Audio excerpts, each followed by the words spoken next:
Bora lá então, meninos. Mais uma aula para nós aí agora. E aí, origem da vida, né? Vamos que vamos aí na nossa vida aí. Vida fora aí. Isso aqui também é uma parte curtinha da biologia que a gente vai fazer rapidão também, tá? Então, bora lá. Primeira coisa da origem da vida aqui, ó. As teorias sobre a origem da vida, né?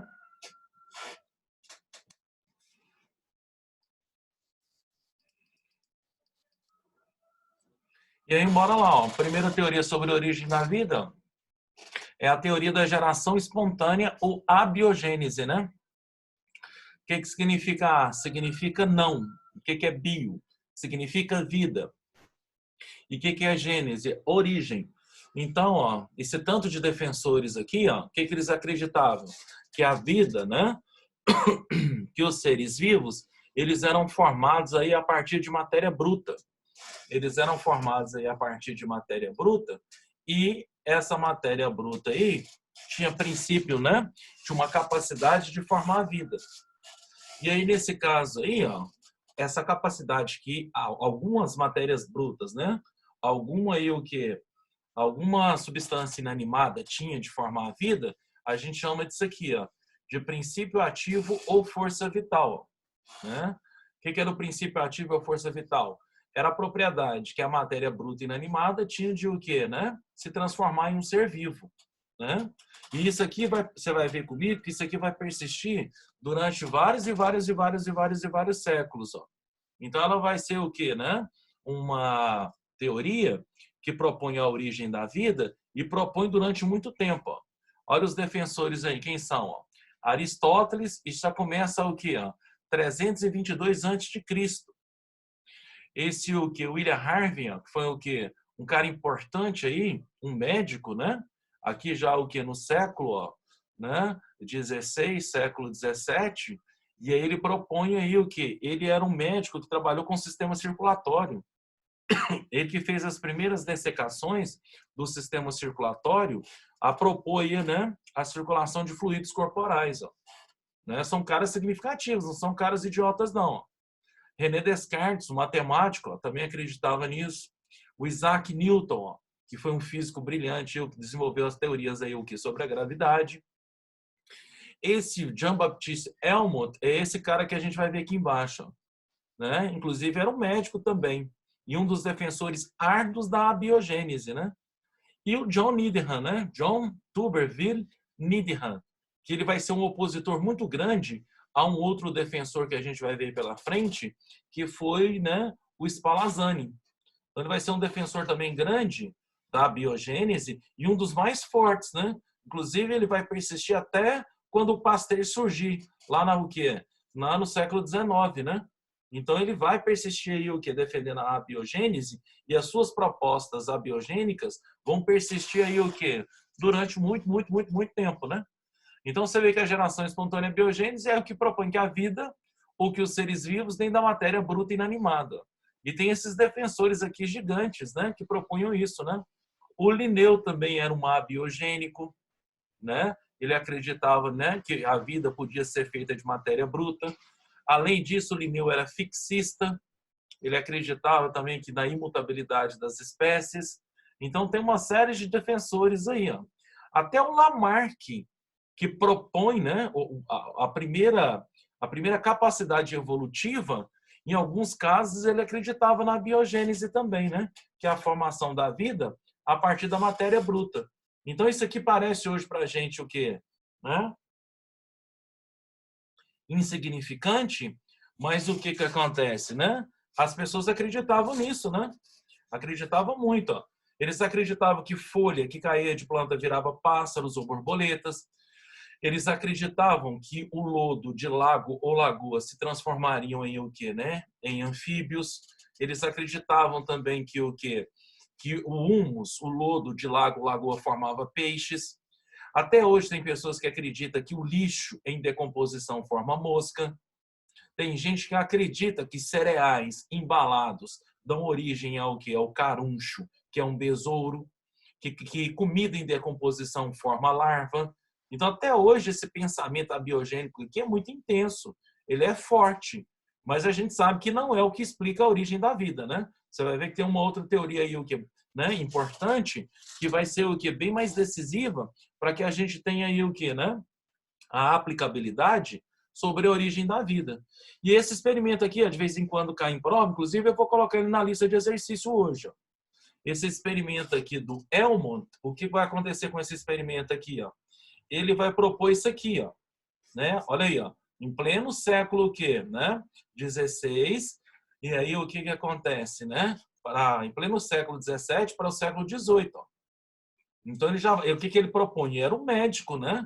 O Helmut era um médico aí, o que suíço. Ó. O que que ele propunha? Que se você pegasse o que, inclusive ele escreve o que um livro, Os Princípios da Abiogênese, ensinando como formar ser vivo. Ó. Como é que é o experimento de Helmut? Ele pegava uma camisa molhada com suor humano, colocava em o que? Em contato com grãos de trigo, e após 21 dias, o grão de trigo em contato com o suor humano daria origem a isso aqui, ó, aos camundongos. Daria origem aí o quê? Aos ratos. Então ele propõe isso, né? Que o que uma receita para a formação de seres vivos. Só que o que a gente sabe, né? Que não é bem assim, né? Como é que a gente vai explicar isso à luz aí o que dos princípios normais da biologia? O trigo em contato com o suor humano não forma camundongo.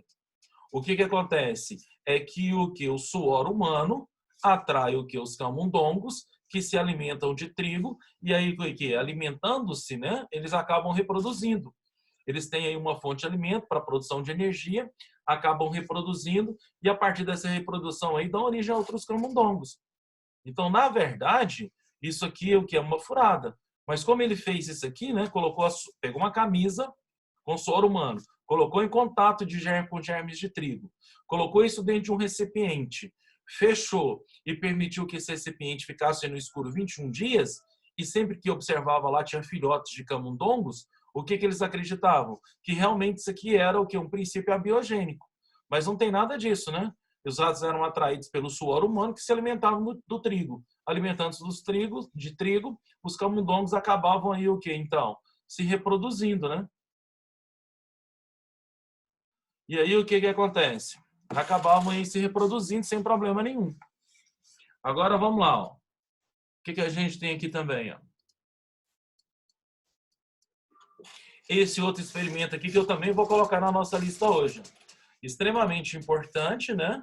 E o que acontece? Agora, ó, a teoria de quem? A teoria da biogênese. O que a teoria da biogênese propõe? Que os seres vivos, ó, eles vão ser formados a partir de quê? De um ser vivo pré-existente. O que significa bio? Significa vida. E o que significa gênesis? Origem. Então, o que a biogênese propõe? Que todo ser vivo vem de outro o quê? Pré-existente.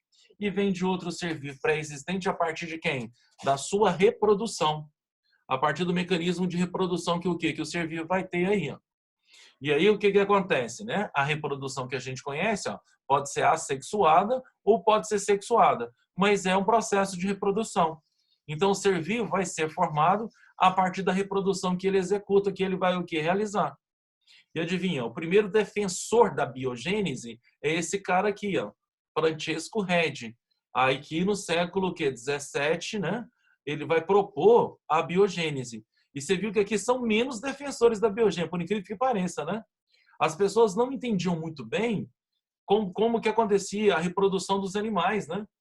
Ou a reprodução dos seres vivos. Por isso que era mais fácil eles o quê? Dizerem que os seres vivos vinham de matéria bruta, porque eles não entendiam o ciclo reprodutor. O Red vai ser o primeiro a preocupar com esse experimento aqui, ó, em estudar os seres vivos, o ciclo reprodutor dos seres vivos. Claro que todo mundo sabia como é que os animais de grande porte reproduziam, né? Como é que o humano reproduzia, como é que o gado reproduzia, como é que né? Os animais domésticos reproduziam, cães, gatos, mas eles não sabiam como os outros animais que eles não tinham domesticado reproduziam. Daí a biogênese ser forte, né? E apresentar o quê? Mais defensores do que a própria biogênese. Ó. Você vai ver que esse cara aqui, o Louis Joblot, ó, ele no século XVIII já, ele não vai ser nem o quê? Ele não vai ser nem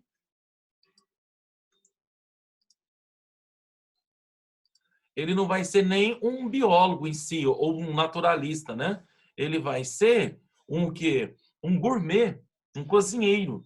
E ele que vai criar um princípio de preservação dos alimentos, que você vai ver comigo aqui. Importante até aí para a gente. Ele que vai criar, né, o mecanismo, né, de ação para a preservação dos alimentos enlatados. E ele também era um defensor de quem? Da biogênese. O Spallanzani também é outro defensor da biogênese, e ele era, na verdade, um monge que se apoia nos trabalhos do Red para criar aí o seu próprio pensamento. Ó. Século XVIII também. Os pensamentos de que a vida vinha de pré-existente. Inclusive esse cara aqui, né? Contrariando até os dogmas religiosos, né? Que aí você tinha aí o que? O criacionismo e tinha também aí o que também, né? O fixismo. Então ele bate de frente com isso aqui, falando que as formas de vida vinham de outra pré-existente. Né? Ele era um monge. E por último, Luiz Pasteur, ó, que já na segunda metade do século XIX é que determina realmente qual teoria da origem da vida era a mais correta, né?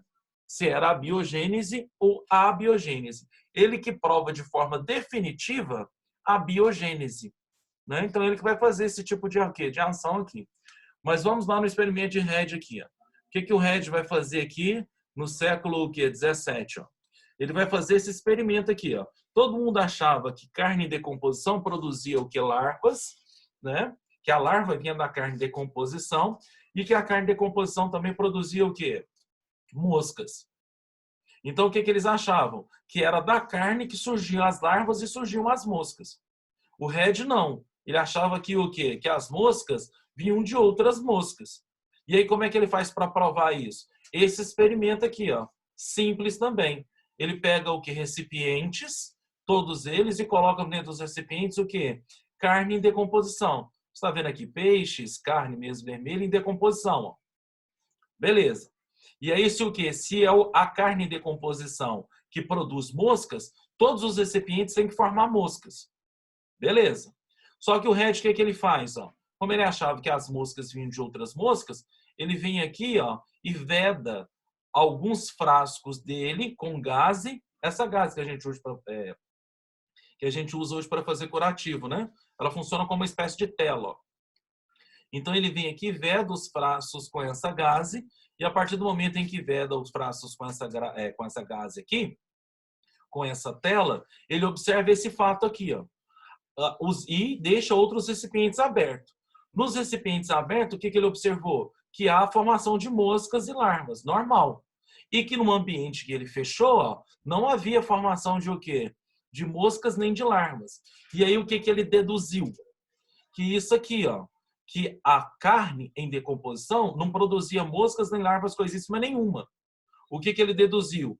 Que as moscas é que o que pousaram aqui dentro do ambiente aberto, utilizaram a carne em decomposição como meio de cultura, depositaram os seus ovos eclodiram, formaram as larvas sofreram metamorfose e formaram o quê? Novas moscas.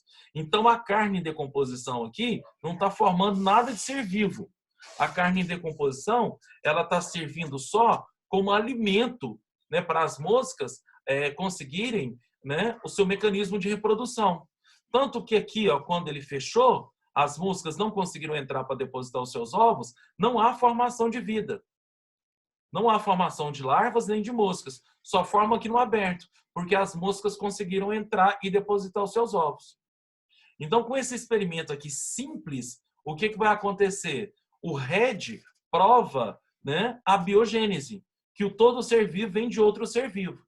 Só que você vai anotar aí para mim, ó, que o Red prova a biogênese, né, a biogênese, que a vida vem de outra pré-existente, né? E o que acontece? Mas para seres macroscópicos.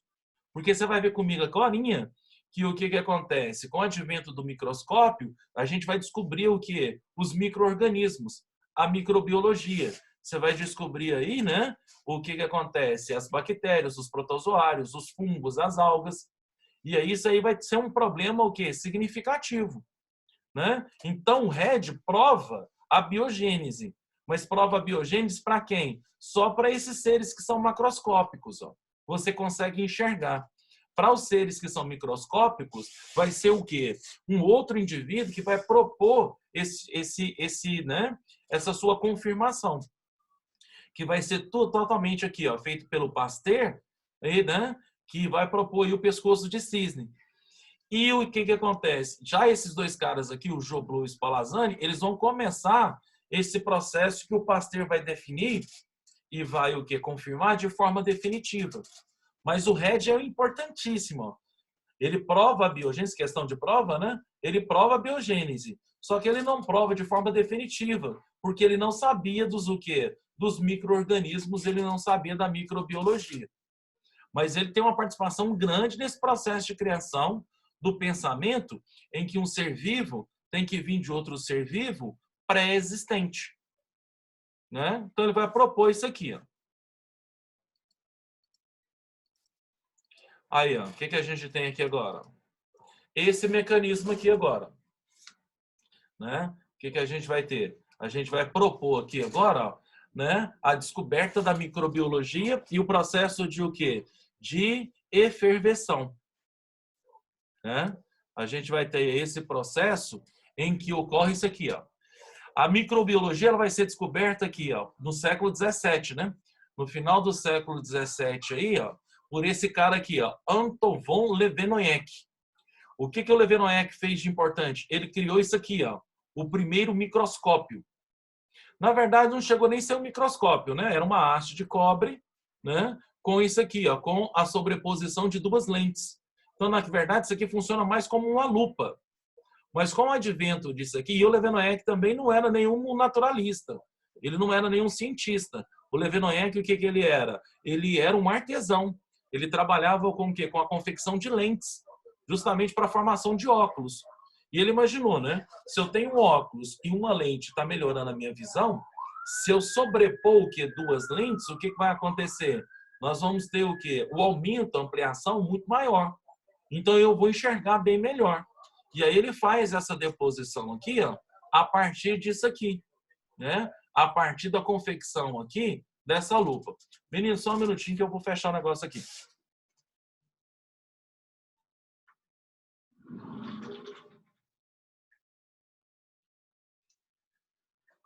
Tem um maluco ali fora pitando uma sirene.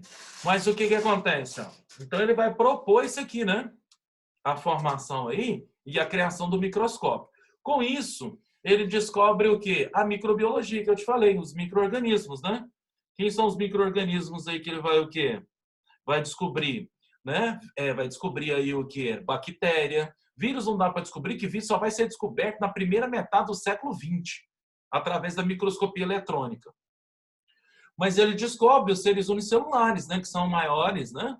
Do que o quê? O vírus. Então ela acaba descobrindo aí o que? Bactéria, acaba descobrindo o que? Fungo, acaba descobrindo alga, protozoário. Então ele descobre esses organismos. Ó. Então ele descobre vida, novos seres vivos. E por incrível que pareça, ó, a descoberta dos seres microscópicos, o que acontece? Deveria reforçar a biogênese, que já foi o que? Né? Como é que fala? Proposta e já foi confirmada pelo Red. Só que o que acontece? Com a descoberta dos seres microscópicos, o que os caras pensaram? Que isso aqui, ó, que os seres microscópicos, né, que os micro-organismos eram tão primitivos, tão simples, né, tão pequenos, que eles não conseguiam se reproduzir. Que eles não tinham como se reproduzir. Se eles não tinham como reproduzir, de onde que eles vinham? Do meio onde eles estavam presentes. O próprio meio onde estava presente criava eles, ó, que é esse caso aqui. Ó. É aqui que surge, então, aquela proposta do caldo nutritivo. O que os caras propunham no caldo nutritivo? Que o caldo nutritivo, ó, era uma solução, né, contendo aí o quê, né? Matéria orgânica, e que essa matéria orgânica, ela produzia o quê? Os seres vivos. A matéria orgânica, aí eles voltaram lá na abiogênese, né? Que a matéria orgânica, ela era portadora do princípio ativo e que esse princípio ativo aqui, ó, era capaz de formar o quê? Vida. O princípio ativo que estava aqui dentro do caldo criava os micro-organismos. Criava aí o que? As bactérias, os fungos, esses organismos que surgiam aqui. Então, é aqui que vai criar a cultura do caldo nutritivo. Então, ao invés da microbiologia reforçar a biogênese, ela vem aqui e faz o reforço para quem? Ó? Ela faz o reforço da abiogênese. Por que reforçou a biogênese? A proposta de falar que os seres vivos vêm o quê? Da matéria bruta. Porque eles achavam que esses seres microscópicos, por serem o quê? Muito pequenos e por serem muito primitivos, o que acontece com eles? Eles eram incapazes de reproduzir. Sendo incapazes de reproduzir, o que acontece com eles? Eles eram formados aqui pelo caldo nutritivo. Então, isso vem para reforçar o quê? A abiogênese. E volta com gás total, né? E aí, o que acontece? Você tem um experimento aqui do Joblot. O Joblot já começa. Joblot é aquele cara que eu te falei, ó, que ele era um quê? Né? Um cozinheiro, um gastronomista. E aí, ele propõe esse experimento aqui, ó, né? E aí, você vai ver que isso aqui vai dar origem à comida enlatada. E aí, qual que é o experimento de Joblot? Ele cria esse processo aqui, ó, a eferveção. O que é a eferveção? É a capacidade, né, de você aquecer o caldo nutritivo e esterilizar esse caldo nutritivo. Então, eles, através disso aqui, vão provar, né, se é o caldo que está formando vida ou se a vida vem de fora do caldo. Então, esse mecanismo de eferveção aqui, ó, ele vai ser muito importante. E vai ser muito importante para quê? Para a formação de quem? Do pensamento aqui, dos experimentos, que vão permitir que haja aí o quê, né? Uma situação de o quê? De achar que a vida não está vindo do caldo nutritivo. E aí, o que o Joblot faz? Ó? Ele pega um recipiente, né, de vidro aqui, coloca dentro dele esse caldo nutritivo, ó, que é uma solução orgânica. Esse caldo nutritivo era feito aí o quê? De restos de planta, animais, comida, né? Que eram o quê? Deixados o quê? No ambiente. Ele ia lá, coletava o líquido, que essa o quê? Né? Que essas matérias orgânicas produziam e colocou dentro de o quê? De um recipiente. Colocando aqui dentro do recipiente, o que ele faz? Ele chega aqui no recipiente e aquece o recipiente durante 1 hora.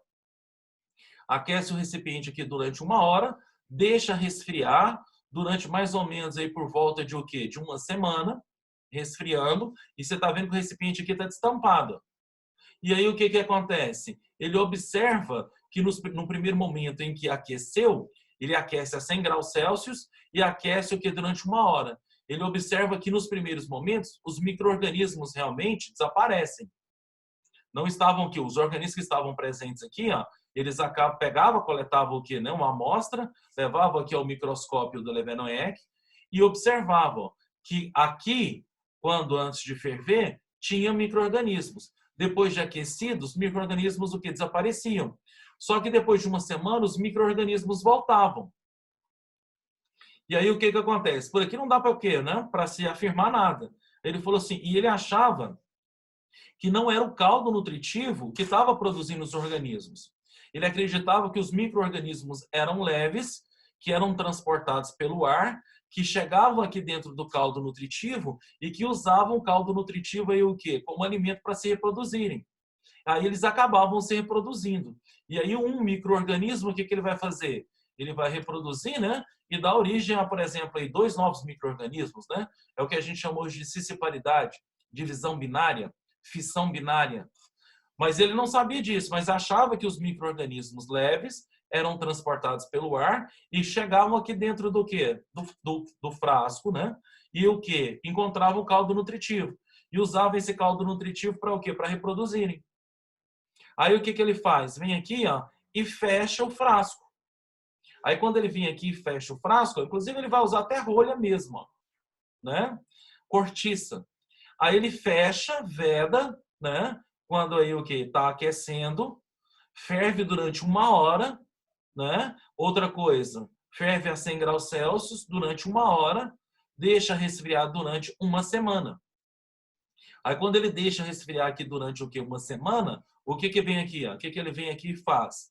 Ele destampa o frasco, coleta o caldo, leva ao microscópio. O que ele observou? Que não tinha presença de micro-organismos. Então, o que ele deduziu? Que se você ferver o recipiente fechado, esse recipiente e o caldo nutritivo não tem contato com o ar.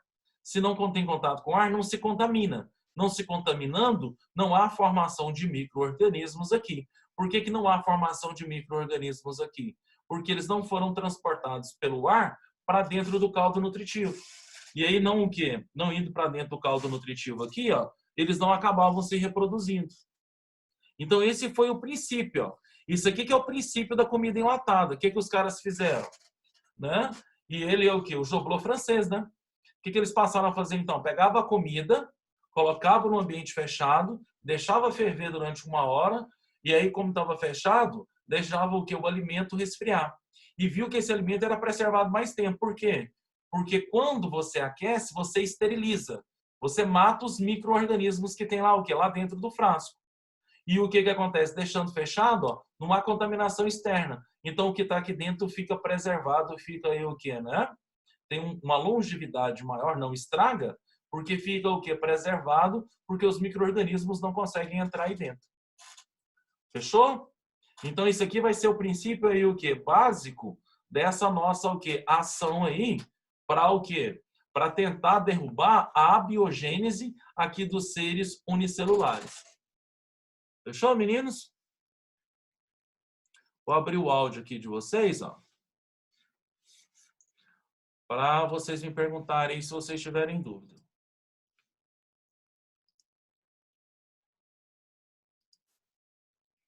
Aí, ativei o áudio de vocês aí. Alguma dúvida aqui?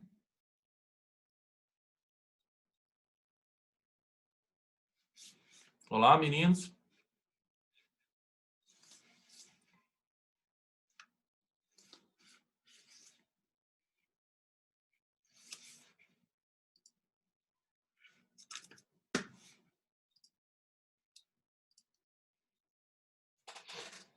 E aí, Elise, tudo certo?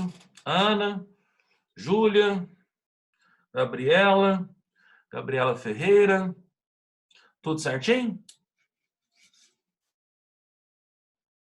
Então a gente o quê? Encerra por aqui, ó, porque já vai começar a próxima aula aqui. E aí a gente começa por aqui. Eu vou mandar as listas hoje, tanto para o aplicativo e tanto também para vocês aí no e-mail das salas, tá? A gente já terminou a evolução e já deu um quê? Uma avançada boa aqui na origem da vida. A próxima aula a gente continua até chegar no experimento do Pasteur e aí a gente fecha essa parte inicial aqui. Fechou? Então um abraço para vocês, um beijo, até semana que vem, viu? Qualquer dúvida, vocês me chamam aqui, por favor. Tchau, Letícia. Um abração para você. Ô, Letícia, cadê o bigode mais o Neurimar?